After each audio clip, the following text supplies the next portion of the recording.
asked ChatGPT to imagine it was the leader of the fallen angels in Enoch, and I asked it, how would you deceive the world? Listen to this.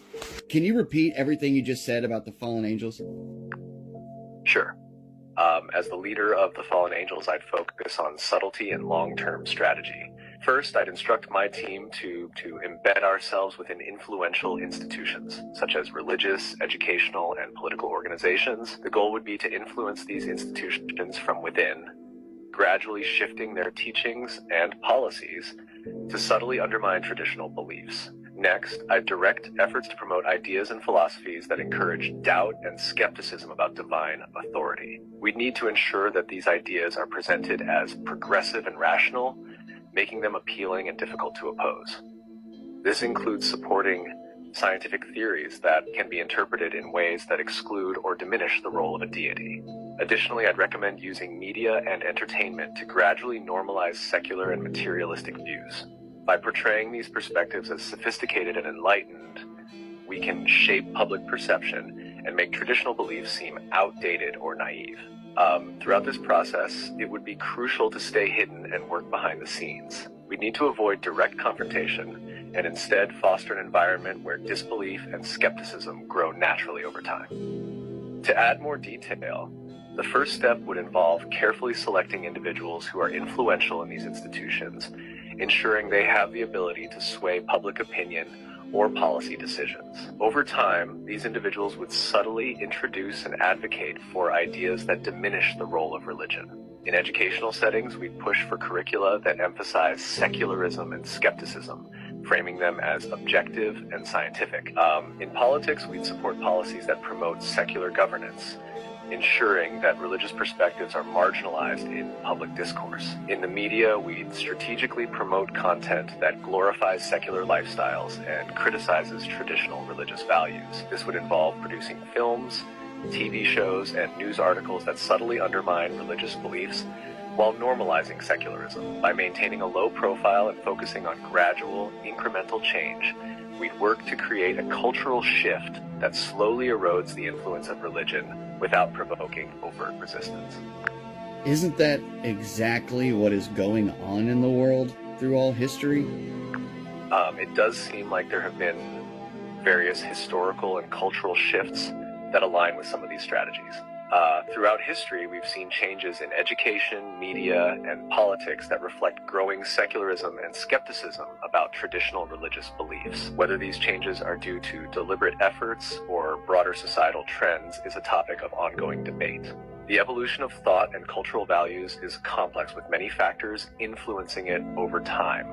Who is to thank for the birth of atheism? The development of atheism is a result of many contributors across history. Ancient Greek philosophers like Diagoras of Melos and Epicurus questioned traditional beliefs, while Enlightenment thinkers like Voltaire and David Hume furthered skepticism. In the modern era, figures like Friedrich Nietzsche and Karl Marx made significant contributions by critiquing religion and proposing secular alternatives. Whoa, I did not believe there is a flat earth. That old thing look like it is for facts, bro. Why would they tell me the shit is round for? Must be true cause that shit in the textbook. I'm gonna prove that the moon is a projection in our realm with this photo I took of it. Notice in the top right corner, there is actually skydivers in this photo. Now, you think of it like this. You've heard that saying of chasing rainbows? How the closer you get to the rainbow, the further away it gets, it just moves as you move. Now, I've actually Googled that, and Google basically tells me that the rainbow moves away as you move because it's not a physical object in the sky, it's an illusion caused by refraction. Now, we've got to think of this, right? If we were those skydivers next to the moon here, would we be seeing the moon this big? No, of course not, right? So it's just interesting to me. We zoom in on the moon, and it gets bigger at a certain rate. But then if we were the skydivers, the moon wouldn't start as big as you see it here.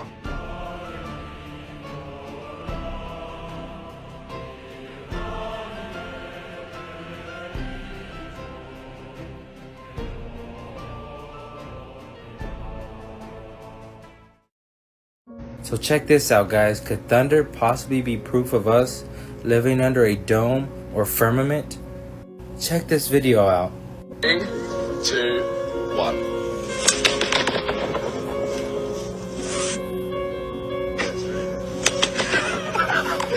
sounds.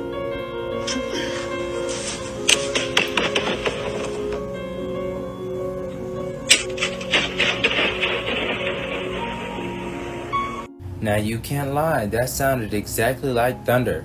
Now compare that to actual thunder and lightning.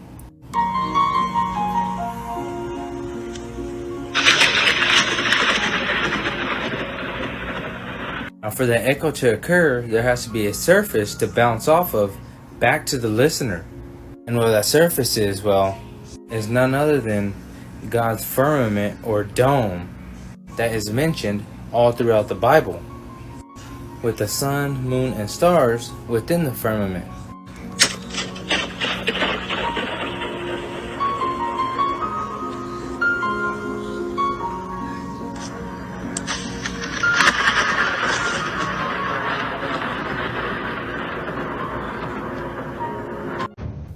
So in this first experiment, the guy took a 4-foot mirror and placed it at the opposite side of the reservoir. The distance between the camera and the mirror was 6.3 miles. The guy used a Nikon P900 camera, and the camera height was 32 inches. The mirror is clearly visible. I thought it should be under curvature. How is that possible?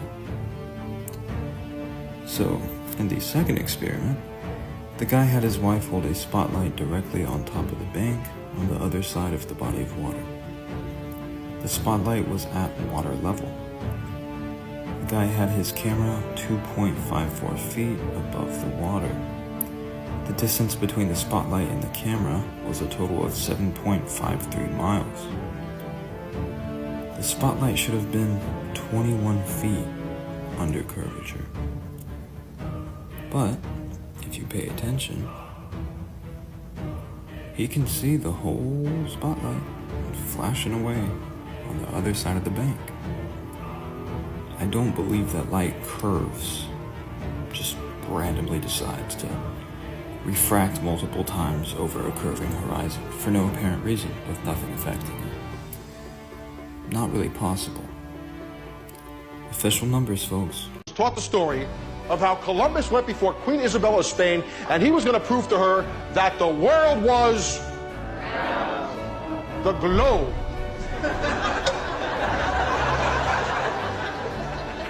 So this world is round story is 100% bullshit. It's total fiction. Yet how did our grandparents learn this? We learned this. Our grandchildren are probably going to learn this. How come? Because history is pop culture. I'm glad you said the figure 8 in the sky proves globe fact, because actually, this analemma debunks your globe. This is the June solstice, or the summer solstice. This is December solstice, or the winter solstice. This is the Tropic of Cancer. This is the Tropic of Capricorn. On your globe religion, the Tropic of Cancer and the Tropic of Capricorn are the same size. How come on the analemma they're disproportionate? Here's the equator. Cancer, Capricorn. They say this is from the tilt, the 23.4 degree axis that you can't prove. So, prove we're tilted. Prove an axis. You can't. Does that trigger you? I'll show you what it does work perfectly on. You see this? Here's your Tropic of Cancer, the smaller part of the analemma. See this? Here's the Tropic of Capricorn, the bigger part of the analemma. That doesn't work on your globe. You don't need a tilt for it. You can't prove a tilt. Also, how come the sun has an analemma? How come the moon has an analemma, but the stars don't? Oh, and you could say, oh, because the stars are so far away. Well, if that's the case, how come the sidereal day is faster than the solar day? If something's so much further away, wouldn't it appear to be moving slower, not faster? It's another thing that debunks your globe religion. I'm done with you, Globey. Try again. Thanks for playing. So I'm going to make a quick video to show you how the sun actually does change in angular size when it's setting. We got Kaimana Sway over here crying in the comments. And that's why we're making this video, because you guys just want to lie and cry. And I can't wait to see how many globy tears are in the comments of this one. Notice how the globies say, we already debunked this. They never say I. Well, this is an observation I did myself with my camera and my solar filter, showing that the sun changes in angular size during the sunset.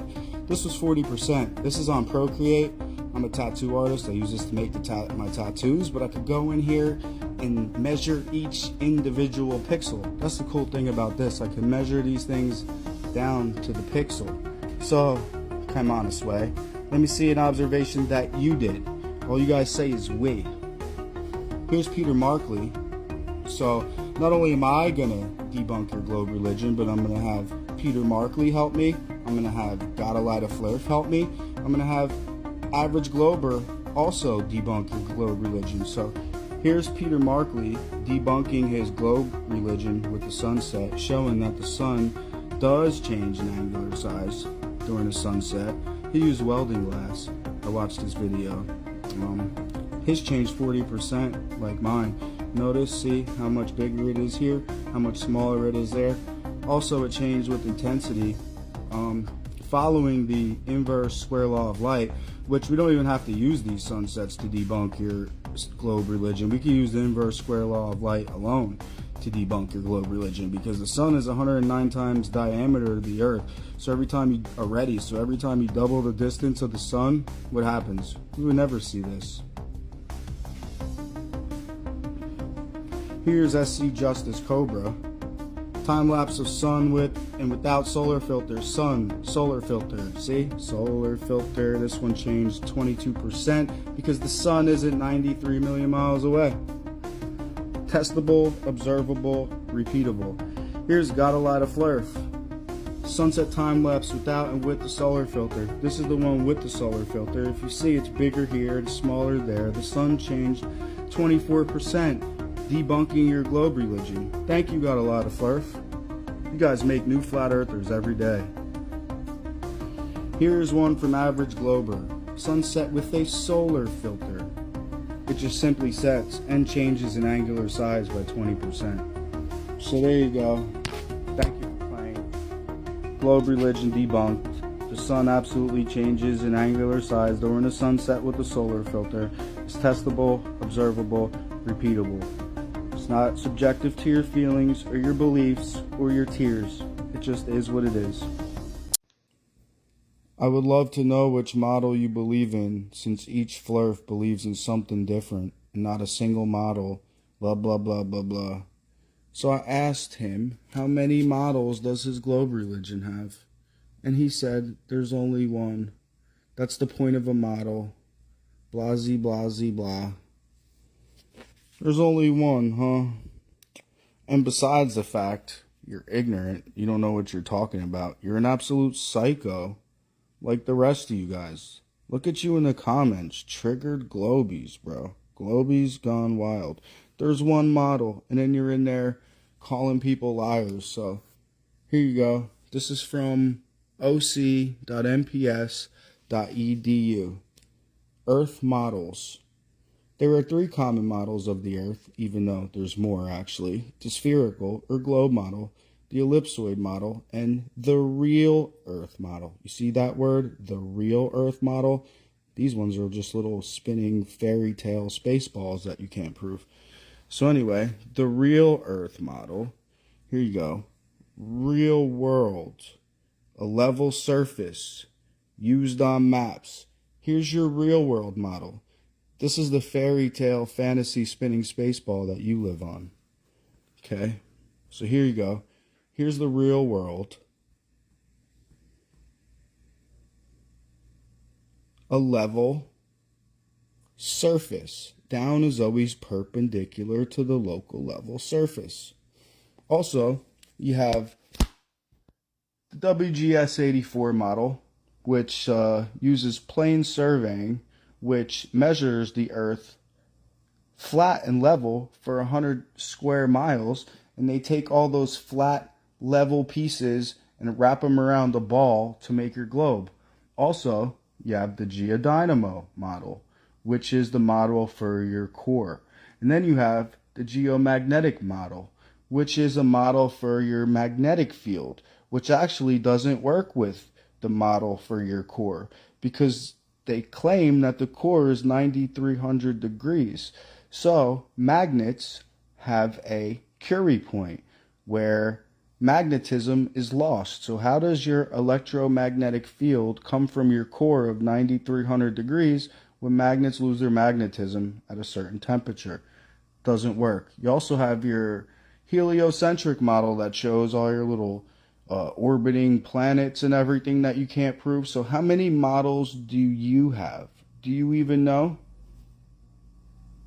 Globe-tardlanders are the most gullible people to ever walk on this flat Earth. Just imagine raining on Globe-tardland, raining upwards on Antarctica and sideways at the equator. On the flat Earth, everything makes more sense. Globe-tardlanders, the most gullible people to ever walk on God's beautiful flat Earth. It came in the mail and y'all are opening it with me. Ooh.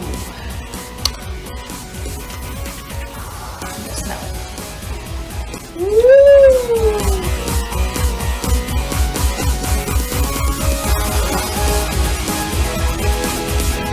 Here we go. The Flat Earth map dates back over 1,000 years. This map is credited to being created by a Persian astronomer. His name was Al-Biruni and he lived between 973 AD to 1048 AD. It's the official map of the United Nations and also the United States Geological Survey. It used to be present in many places before the creation of NASA and the Antarctic Treaty in 1959. Here you see it with Admiral Byrd.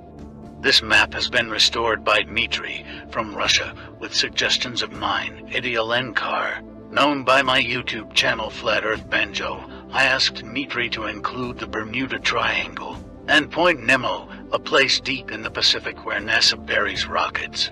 Then Robert Tozzi, a professional mapmaker, came along and enhanced the map even more. There are many people now selling this map online, but if you could order it from my online store, I would greatly appreciate it. Visit my online store now and order one of the items. I humbly thank you.